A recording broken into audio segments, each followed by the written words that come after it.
Caro, el caníbal transformado. En lo más recóndito de la selva de Papúa, donde la humedad formaba una niebla espesa y los insectos zumbaban como si fueran parte del aire mismo, vivía Karu, un hombre temido por su propia tribu. Alto, de mirada intensa y cicatrices en el rostro, era el cazador más diestro de su clan. En aquellas tierras apartadas, la vida humana aún se medía por la fuerza, y la muerte era un ciclo natural, sin remordimientos ni juicios. Un día, los rumores llegaron como un murmullo traído por el viento. Unos extranjeros habían llegado al río, trayendo objetos brillantes, palabras desconocidas y una curiosa calma en los ojos. Entre ellos se encontraba Thomas Wells, un joven misionero evangelista proveniente de Escocia. Había viajado cientos de kilómetros a través de montañas, pantanos y aldeas hostiles, impulsado por una convicción inquebrantable: llevar el mensaje de Cristo a quienes nunca lo habían oído. Karu observó su llegada desde la espesura. Nunca había visto un hombre tan distinto.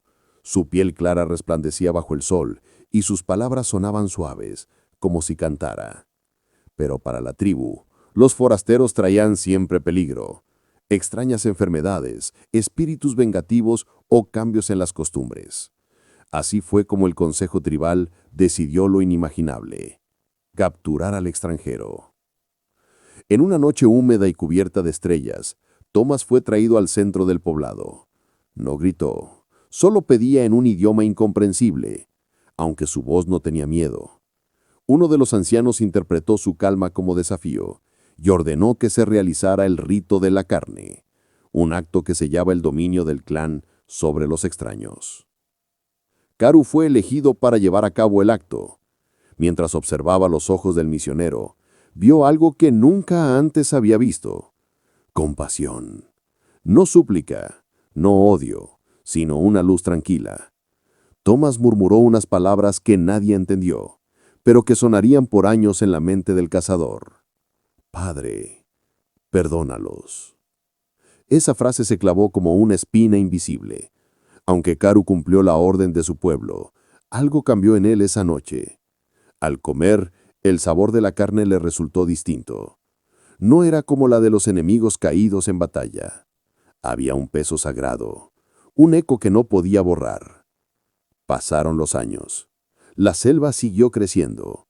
Las guerras entre clanes continuaron, y Karu envejeció. Pero dentro de él se gestaba una tormenta secreta. Por las noches despertaba empapado en sudor, oyendo aquella voz en su memoria: Padre, perdónalos.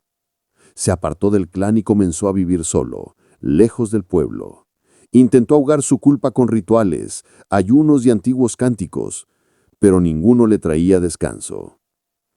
Un día, mientras pescaba en el río donde había llegado el misionero, divisó un grupo de extranjeros. Eran distintos, pero uno de ellos habló con suavidad parecida: venimos en nombre de Dios. Esa palabra, Dios, le golpeó el pecho como un trueno. Les permitió acercarse. Aquellos viajeros eran nuevos misioneros que décadas después continuaban la labor de Thomas Wells. Uno de ellos, un anciano, de mirada bondadosa, le contó sobre Jesús, sobre su sacrificio y sobre el perdón. Karu escuchó sin pronunciar palabra. Cuando el anciano habló de aquel que murió diciendo: Padre, perdónalos porque no saben lo que hacen, sintió que su corazón se partía en dos. Comprendió, con un temblor que lo recorrió entero, que el hombre al que había quitado la vida no hablaba de ira ni de venganza. Hablaba de amor. Esa misma tarde, junto al río donde la sangre había caído muchos años atrás, Karu se arrodilló, cerró los ojos y por primera vez lloró. Las lágrimas no eran de miedo, sino de alivio. Pidió perdón, no solo a Dios, sino también al alma del hombre que había destruido. A partir de ese día, se convirtió en discípulo de quienes le habían traído la palabra del Evangelio.